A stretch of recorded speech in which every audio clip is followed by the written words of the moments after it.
Alrighty, Where the Red Fern Grows, the story of two dogs and a boy. Wilson Rawls is the writer of this story. Chapter 4. Day after day I flew to the store. Grandpa would shake his head. Then on Monday as I entered the store, I sensed a change in him. He was in high spirits, talking and laughing with half a dozen farmers. Every time I caught his eye, he would smile and wink at me. I thought the farmers would never leave, but finally the store was empty. Grandpa told me the letter had come. The kennels were still there, and they had dogs for sale. He said he had made the mail buggy wait while he made out the order. And another thing, the dog market had gone downhill. The price of dogs had dropped $5. He handed me a $10 bill. Now there's still one stump in the way, he said. The mail buggy can't carry things like dogs, so they'll come as far as the depot in Tahlequah. But you'll get the notice here before I ordered them. But you'll get the notice here because I ordered them in your name. I thanked my grandfather with all my heart and asked him how long I'd have to wait for the notice.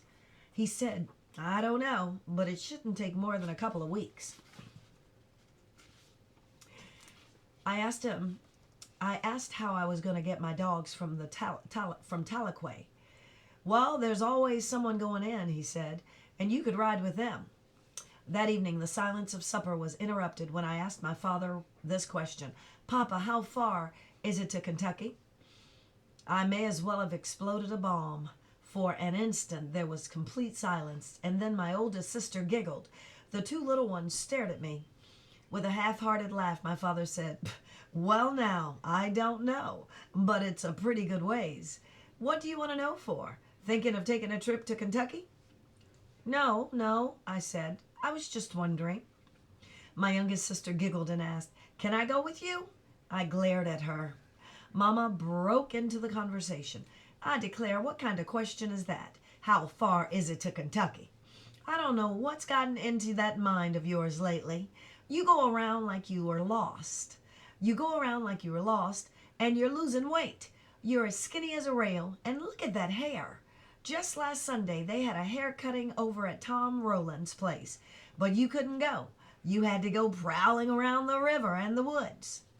I told Mama that I'd get a haircut next time they had a cutting, and I just heard some fellows talking about Kentucky up at the store, and wondered how far it was. Much to my relief, the conversation was ended. The days dragged by. A week passed, and still no word about my dogs.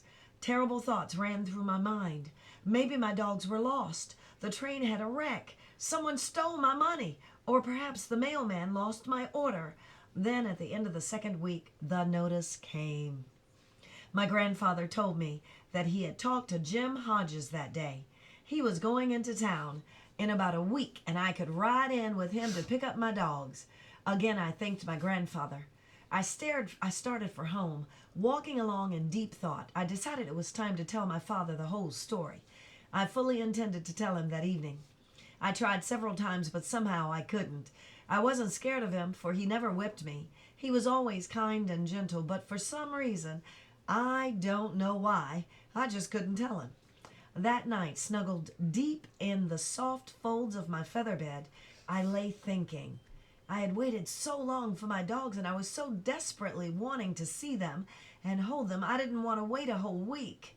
In a flash, I made up my mind.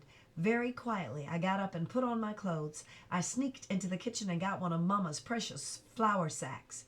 In it, I put 6 eggs, some leftover cornmeal, a little salt, and a few matches. Next, I went to the smokehouse and cut off a piece of salt pork. I stopped at the barn and picked up a gunny sack. I put the flour sack inside the gunny sack. Then I rolled up and crammed lengthwise in the bib of my overalls. I was on my way. I was going after my dogs. Tahlequah was a small country town with a population of about 800. By the road, it was 32 miles away, but as the crow flies, it was only 20 miles. I went as the crow flies, straight through the hills. Although I had never been to town in my life, I knew what direction to take.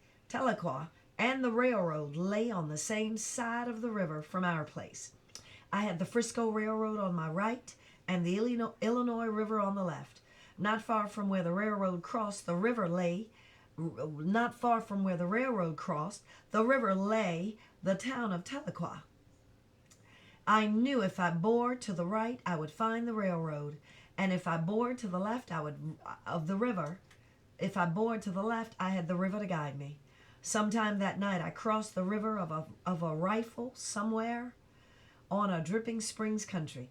Coming out of the river bottoms, I scadded up a long hogback ridge,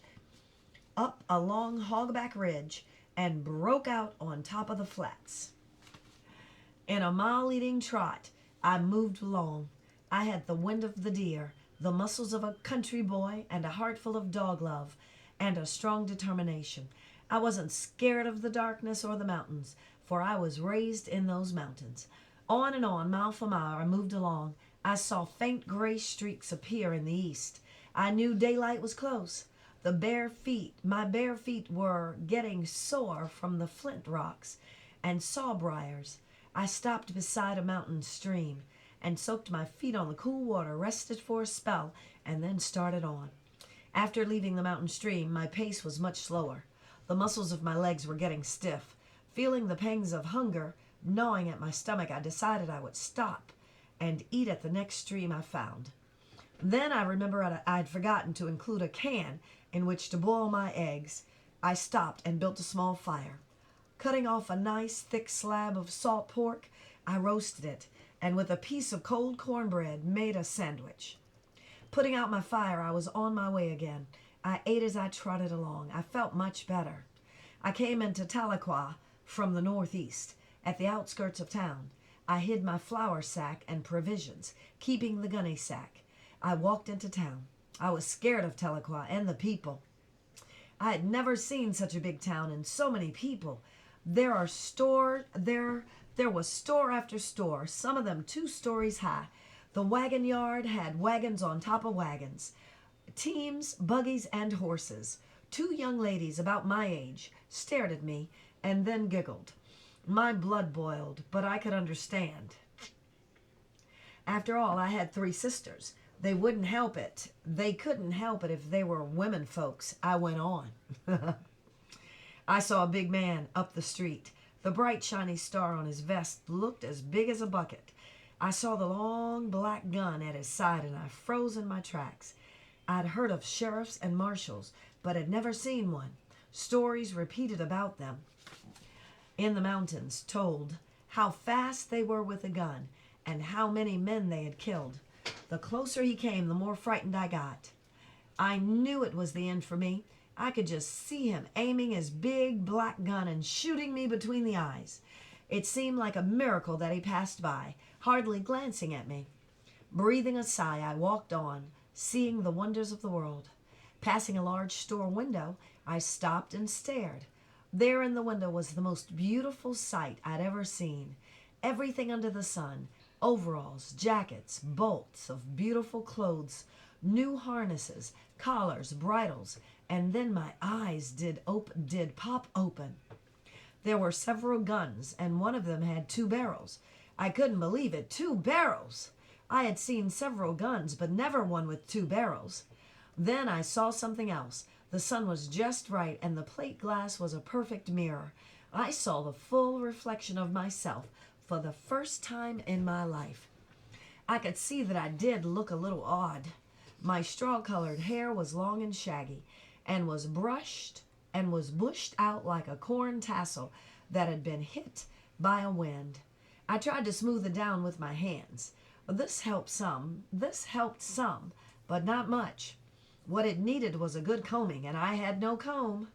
My overalls were patched and faded, but they were clean. My shirt had pulled out. I tucked it back in. I took one look at my bare feet and winced. They were as brown as dead sycamore leaves. The spider web pattern of raw red scratches looked odd in the middle brown skin. I thought, well, I won't have to pick any more blackberries and the scratches will go away soon. I pumped up one of my arms and thought surely the muscle was going to pop right through my thin blue shirt. I stuck out my tongue. It was as red as pokeberry juice, and anything that color was supposed to be healthy. After making a few faces at myself, I got my thumbs in my ears and was making mule ears when two old women came by. They stopped and stared at me. I stared back. As they turned to go on their way, I heard one of them say something to the other. The words were hard to catch, but I did hear one word, wild. As I said before, they couldn't help it. They were women folks.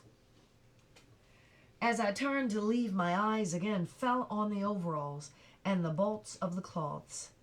I thought of my mother, father, and sisters. Here was an opportunity to make amends for leaving home without telling them. I entered the store. I bought a pair of overalls for Papa. After telling the storekeeper how big my mother and sisters were, I bought several yards of cloth. I also brought a large sack of candy. Excuse me. Glancing down at my bare feet, the storekeeper said, "I have some good shoes." I told him I didn't need any shoes. He asked if that would be all. I nodded. He added up the bill. I handed him my $10. He gave me my change. After wrapping up the bundles, he helped me put them in my sack. Lifting it on my shoulders, I turned and left the store. Out on the street, I picked out a friendly-looking old man and asked him where the depot was. He told me to go down to the last street and turn right, go as far as I could. I couldn't miss it. I thanked him and started on my way. Leaving the main part of town, I started up the long street through the residential section. I had never seen so many beautiful houses, and they were all different colors. The lawns were neat and clean and looked like green carpets. I saw a man pushing some kind of moving machine, or mowing machine, that is. I stopped to watch the whirling blades. He gnawed. He gawked at me. I hurried on. I heard a lot of shouting and laughing ahead of me. Avocados from Mexico. Not wanting to miss anything, I walked a little faster. I saw what was making the noise. More kids than I'd ever seen were playing around a big brick building. A big red brick building, that is. I thought some rich man lived there and was giving a party for his children. Walking up to the edge of the playground, I stopped to watch. The boys and girls were about my age and were as thick as flies around a sorghum mill. They were milling, running, and jumping, teeter-tottering, and swinging were loaded down with them. Teeter-totters and swings were loaded down with them. Everyone was laughing and having a big time. Over against the building, a large blue pipe ran up on an angle from the ground. A few feet from the top, there was a bend in it. The pipe seemed to go into the building. The boys were crawling into its dark mouth. I counted 9 of them. One boy stood about 6 feet from the opening with a stick in his hand.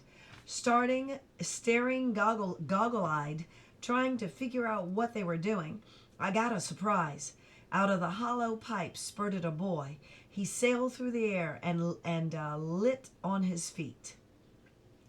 The boy with the stick marked the ground where he landed. All 9 of them came shooting out, one behind the other. As each boy landed, a new mark was scratched.